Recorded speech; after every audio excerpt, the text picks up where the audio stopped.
இன்றே டவுன்லோட் செய்து உங்கள் ஃபேவரட் ஷோக்களை என்ஜாய் பண்ணுங்க.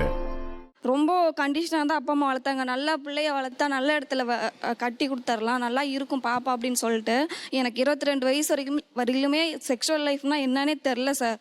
அவரை பார்த்தாலே ஒரு பாம்பை பார்க்குற மாதிரி தாங்க சார் இருக்கும். ஏன்னா எப்பப்பா அப்படியே வார்த்தைகளை விஷமாக கொட்டிக்கிட்டே இருப்பாருங்க சார். என்னால் தாங்கிக்கவே முடியாதுங்க சார். அந்த அளவுக்கு டார்ச்சர் இருக்கும். அதனால் அந்த வாழ்க்கையை விட்டுட்டு 6 மாதத்தில் அம்மா வீட்டுக்கு வந்துட்டேன் சார். அம்மா வீட்டுக்கு வந்த உடனே சுயநினைவை இழந்துட்டேன் சார். மென்டல் ஸ்டேஜுக்கு போயிட்டான். அந்த மென்டல் ஸ்டேஜில் வயிற்றில் குழந்த 6 மாதம் சார். அந்த 6 மாதத்தில் அம்மா என்னையும் பார்த்துக்கிட்டு மாத்திரை ஒரு நாளைக்கு 40 மாத்திரை எடுத்துப்பேன் சார். குழந்த பிறந்து 4 மாதம் கழிச்சு தாங்க சார் சுயநினைவே வந்துச்சு. வந்த உடனே கேன்சர் ப்ராப்ளம் சார். பெருங்குடல்ல கேன்சர். உங்களுக்கு மறுமணத்தில் இன்ட்ரெஸ்ட் சுத்தமாக இல்லை சார். என் குழந்தைக்காக நான் லாஸ்ட் வீக்கில் வாழ்ந்து காமிப்பேன் சார். ஏன்னா அந்த அளவுக்கு அவர் கொடுமை பண்ணியிருக்காரு சார். இன்னமுமே கொடுமை பண்ணிட்டு இதுல ஏன் கை தட்டுறீங்க? நீங்க இதுல என்ன இருக்குன்னு நீ கை தட்டுறீங்க? இப்போ ஒருத்தங்க வந்து மறுமணம் பண்றது பண்ணாத தனிப்பட்ட வெறுப்பா இருக்கலாம். ஒருத்தங்க ஒரு சிரமத்தை சொல்லும்போது நீங்க கை தட்டினீங்கன்னா என்ன அர்த்தம்? இல்லை நீங்கள் குழந்தைக்கா வாழணும்னு சொல்கிற ஓகே. இப்போ அவங்களோட வழியை ஒன்று சொல்லும்போது நீங்கள் குழந்தைக்கா வாழ்றான்னு சொல்கிற ஒரு ஆஸ்பெக்டுக்காக நீங்கள் கை தட்டுறதுக்கு எப்படி சரியா வரும்? இவ்வளோ வலியோட வாழ்ந்ததை விட எனக்கு என் குழந்தை தான் முக்கியம்னு அவங்க சொன்னாங்க இல்லைங்க சார். அந்த வார்த்தைக்காக நாங்கள் கை தட்டினோம் சார். நான் வலியோட இருக்கேன்னு சொல்கிறேன்னா அதை ஆராதிக்க கூடாது. முடிஞ்சால் அந்த வழியை பகிர்ந்துக்கணும், இல்லை அந்த வழியை போக்குறதுக்கு ஒரு வழியை சொல்லணும். ஆனால் நம்ம வழியை ஆராதிக்கிறது மூலமாக என்ன பண்ணுறோம்னா அதை ஊக்குவிக்கிறோம். இந்த வலி மேற்கொண்டு எங்களுக்கு தொடராதுன்றதுக்கு என்ன நிச்சயம் சார்? அடுத்த ஒரு வாழ்க்கை வந்தால் அது மோசமாக போகாதுங்கிறதுக்கு என்ன நிச்சயம் கேட்குறீங்க? நான் என்ன கேட்குறேன், இப்போ நீங்கள் ஒரு மனநிலைமையில் உடல் நிலைமையில் இருக்கீங்க, இப்படியே நீங்கள் இறுதி வரைக்கும் இருப்பீங்க, என்ன நிச்சயம்? I want answer for this. அதாவது நீங்கள் கேட்குறீங்க இப்போ இருந்தீங்க எப்படி இருப்பீங்கன்ட்டு. ஐ ஆம் 55 years old. நான் என்னோடய ஒய்ஃப் இறந்தது 2007. ஸோ அப்போ நான் என்ன டிசிஷன் எடுத்தனோ இப்போ வரைக்கும் இருந்து தான் இருக்கேன். ஸோ 18 years நான் இருக்கும்போது why can't these people also why can't they also be there? நான் சொல்கிறேன், நான் மட்டும் தான் எக்ஸெப்ஷன் கேட்கல, என்ன மாதிரி பல பேர் எக்ஸெப்ஷன் இருக்கலாம்.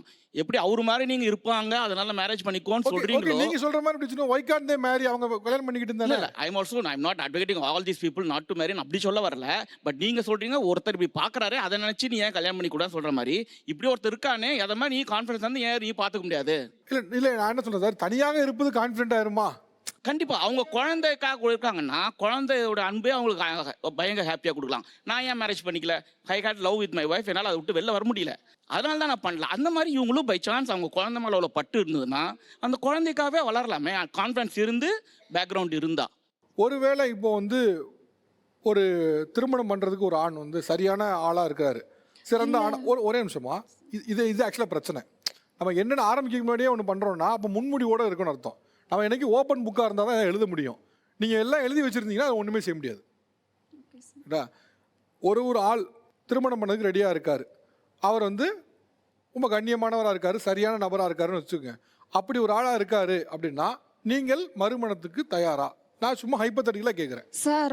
நான் அதான் ஒரே வார்த்தையாக சொல்லிட்டேன் சார். அவர் கூட வாழ்ந்த அந்த 1 மாதம் வாழ்க்கையை ஒரு பாம்போட நான் ஒரு ரூமில் ஒரு 10 பாம்பை போட்டு அந்த இடத்துல நான் வாழணும் அப்படின்னா எப்படி அந்த கஷ்டத்தை நான் தாங்கியிருப்பேனோ அந்த 1 மாதம் வாழ்க்கை அப்படிதாங்க சார். அதனால் இன்னொரு ஆணை என்னால் நினச்சி பார்க்க முடியாதுங்க சார். இல்லை, நான் உங்களோட கடந்த கால அனுபவத்தில் நான் தப்பு சொல்லலை, அது ஒரு பிரச்சனையாச்சு, கசப்பான அனுபவம் தான், நான் ஒத்துக்கிறேன். இன்னொரு வாழ்க்கை உங்களுக்கு வந்து ஒரு நல்ல ஆண்மகனாக தெரியுதாரு, நீங்கள் நினைக்கிற மாதிரி ஒருத்தர் இருக்காரு, கண்ணியமாக இருக்காரு, எந்த வித ப்ராப்ளமேட்டிக்கும் இல்லை, உங்களுக்கு தெரியுதுன்னு வச்சுக்கோங்க, உங்களுக்கான இடமும் தராருன்னு வச்சுக்கோங்க.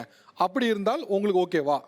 சார் அப்படியும் இருந்தாலுமே அது எங்கள் அப்பா அம்மா கிட்ட தாங்க சார் சாய்ஸ் விடுவேன். ஏன்னா பிறந்ததுலேருந்து இன்ன வரைக்கும் ஒரு பொட்டு கூட என் இஷ்டத்துக்கு வைக்க விட்டதில்லை சார் அப்பா அம்மா. அந்தளவுக்கு கண்டிஷனாக வளர்த்தா பாப்பா நல்லா இருக்கும் அப்படின்னு நினச்சி வளர்த்துட்டாங்க. இப்போ எதுக்கு நீங்கள் அப்பா அம்மா கிட்ட கேட்குறீங்க? அவங்ககிட்டே எல்லாம் விட்டுறேன் சார். நான் சாகுறவர்களும் அவங்ககிட்டே எல்லாமே விட்டுறேன் சார். என்னால் சின்ன வயசுலேருந்து சுய முடிவு எதுவுமே எடுக்க முடியாது அப்படிங்கிற கட்டாயத்துக்கு உண்டாக்கிட்டேன் சார் நான். நீங்கள் தான் சொன்னீங்க உங்கள் திருமணம் வந்து பாலா போனதுக்கு ஒரு காரணம் வந்து உங்கள் அப்பா அம்மா உங்களை கண்டிஷனாக வளர்த்தது, அது தேவையில்லாமல் உங்களை வந்து ரொம்ப கண்டிஷன் பண்ணதுங்கிறீங்க. ஏன் மீண்டும் உங்கள் அப்பா அம்மா கிட்ட அந்த முடிவை விடுறீங்கன்னு கேட்குறேன். அவங்க இன்னொரு முடிவு எடுத்தால் நல்ல முடிவாக எடுப்பாங்க சார் அப்படின்னு சொல்லி அவங்கக்கிட்டேயே நான் விட்டுருவேன் சார். இது ஆக்சுவலாக இப்போ நான் கடுமையாக நினைக்கிறேன். இது எவ்வளோ பேர் முட்டாள்தனம் பாருங்கள், எவ்வளோ பேர் முட்டாள்தனம் பாருங்கள். உங்களுடைய முதல் லைஃப் மோசமாக போனது காரணம் உங்கள் அப்பா அம்மாங்கிறீங்க சார். நான் ஒரு பிரச்சனையும் இல்லை சார். மென்டல் ஸ்டேஜில் நான் இருந்திருக்கேன். அது இல்லாமல் கேன்சர் ப்ராப்ளம், இந்த ப்ராப்ளம்லாம் தெரிஞ்சு இன்னொருத்தவங்க நல்ல ஒருத்தவங்க கண்டிப்பாக வர மாட்டாங்க சார். வந்தாலும் ஒரே நிமிஷமா, எனக்கு அப்படி ஒரு ஆளை தெரியாது, ரைட்டா, இருக்காங்கன்னு தெரியாது. ஒருவேளை வந்தாலும் ஒரு கற்பனையாக தான் கேள்வி கேட்குறேன். அதுக்கு தான் நான் உங்களை பதில் எதிர்பார்க்குறேன். இல்லை சார், நான் என் குழந்தைக்காக லாஸ்ட் வரைக்கும் வாழ்ந்து காமிப்பேன் சார். நான் என் பிள்ளைக்கா வாழ்ந்து காட்டுவேங்கிறீங்க. நீங்கள் யாருக்கு ப்ரூவ் பண்ண விரும்புறீங்க? உங்கள் பிள்ளைக்கா விரும்புறீங்களா? என்ன என்ன என்ன சொல்ல விரும்புறீங்க புரியல சார், எனக்கு. குழந்தை அப்பாங்கிற ஒரு வார்த்தையை கேட்டாலே பயப்படுறேன் சார். ஏன்னா எந்த சுச்சுவேஷன் கையில சூடு வச்சிருக்காங்க சார், காதை கிழிச்சிருக்காங்க, அது மாதிரி பல்ல உடைச்சிருக்காங்க சார், தாலியை கூட புடுங்கிக்கிட்டாங்க சார். ஒவ்வொரு டைமுமே என் குழந்தை அப்பாங்கிற ஒரு உருவத்தை பார்க்கும்போது அடிதடி சண்டையில மட்டும்தான் சார் பார்த்துருக்கான். அதனால அவன் அப்பாங்கிற ஒரு வார்த்தையை கேட்டாலே பயப்படுறான் சார். சரி, இப்போ ஓகே, நீங்க சொல்றபடி அவங்க அப்பா மேல ஒரு பெரிய பேட் இமேஜ் இருக்கு, அப்பாவை பத்தின ஒரு பெரிய அவர்ஷன் இருக்கு, நான் புரிஞ்சுக்கிறேன். இன்னொரு பக்கம் பாருங்களேன், அவன் அப்பாங்கிற அன்பே கிடைக்காம வளர்வானே, அது ஓகேவா உங்களுக்கு? அதுதாங்க சார் நானும் எதிர்பார்க்குறேன். அப்பாங்கிற அன்பு அவர் திருந்தி வருவாருன்னு சொல்லி நானும் எதிர்பார்த்தேன் சார். ஆனால் அது கிடைக்கவே இல்லை சார். நீங்க சொன்னதை வச்சு நான் பார்க்குறேன், நீங்க மறுமணம் பண்ணுங்க பண்ணாம இருங்க, அவங்களோட தனிப்பட்டது. ஆனால் நீங்க பேசின வச்சு பார்க்கும்போது நீங்க ஒரு பயங்கரமான ஒரு மென்டல் ட்ராமால இருக்கிறீங்க. தயவு செஞ்சு நீங்க ஒரு சைக்காலஜிஸ்ட்டை பாருங்க, உளவியல் சிகிச்சை எடுத்துக்கங்க. அதுக்கப்புறம் நீங்க சார் இருக்கு, நீங்களும் இப்படியே சொல்லாதீங்க சார். சைக்காலஜிஸ்ட்டை பாருங்கன்னு சொல்லி தப்பான வார்த்தை கிடையாது. இப்போ நானுமே கூட போய் பார்க்கணும்னா பார்க்கலாம். இப்போ எனக்கும் பயங்கர ஸ்ட்ரெஸ்ல இருக்கேன் அப்படின்னா நான் போய் பார்க்கலாம். நீங்க ஒரு முறை டாக்டரை போய் பாருங்க, அவங்களோட கன்சல்டேஷன் எடுத்துக்கங்க. அதுக்கப்புறம் மறுமணம் பண்ணாதான் உங்க இஷ்டம், அது உங்க விருப்பம், நான் தர மாட்டேன். ஆனால் நீங்க போய் டாக்டரை பாருங்க. நீங்க இன்னும் மென்டல் ட்ராமாலேருந்தே வரல, அந்த இது உங்களுக்கு அவ்வளவும் ஹார்ன் பண்ணிட்டே இருக்கு. என்ன செய்ய தெரியாம தான் நீங்க எல்லாத்துலேயும் பழைய கதையை எடுத்துட்டு வரீங்க. நீங்கள் பார்க்க வேண்டியது முதல்ல சைக்காலஜிஸ்ட்டை பாருங்க. காதல் திருமணம் நடந்து அவங்களுடைய துணையை இழந்திருக்கீங்களா அப்படி யாராவது? ஆக்சுவலாக நான் காலேஜ் படிக்கும்போது லவ் பண்ணி தான் சார் கல்யாணம் பண்ணிட்டேன். ஸோ கல்யாணம் பண்ணிவிட்டு 4 வருஷம் கூட நான் அவங்களோட சேர்ந்து வாழலை. இவங்க சொன்ன மாதிரி வலியை மறக்கிறதுக்கு ஒரு டைம் தேவைப்பட்டது. திருப்பியும் சொல்கிறேன், வலி இருக்கும், அதை மறக்க நாம் தான் ட்ரை பண்ணோம். வலி இருக்குது, மறக்க முடியாதுன்னா ஆயுசுக்கும் மறக்க முடியாது. அப்புறம் யோசிக்கும்போது என் பையனே ஃபஸ்ட் ஹஸ்பண்டால் அவ்வளோ சைக்கலாட்ரிக் ப்ராப்ளம் அவன் அனுபவிச்சிருக்கான். அடி உத லாஃப்ட் மேலே தூக்கி உட்கார வைக்கிறது, கற்பாம்பூச்சிக்கு நடுவில் இது பண்ணுறது. என் கதையெல்லாம் கேட்டிங்கன்னா எல்லாருமே நீ எப்படி உயிரோடு இருக்கேன்னு கேட்பீங்க, அவ்வளோ வேண்டாம்.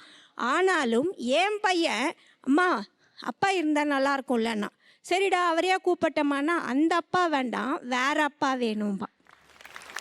அந்த பக்குவம் நமக்கும் வரணும்னு சொல்கிறேன்.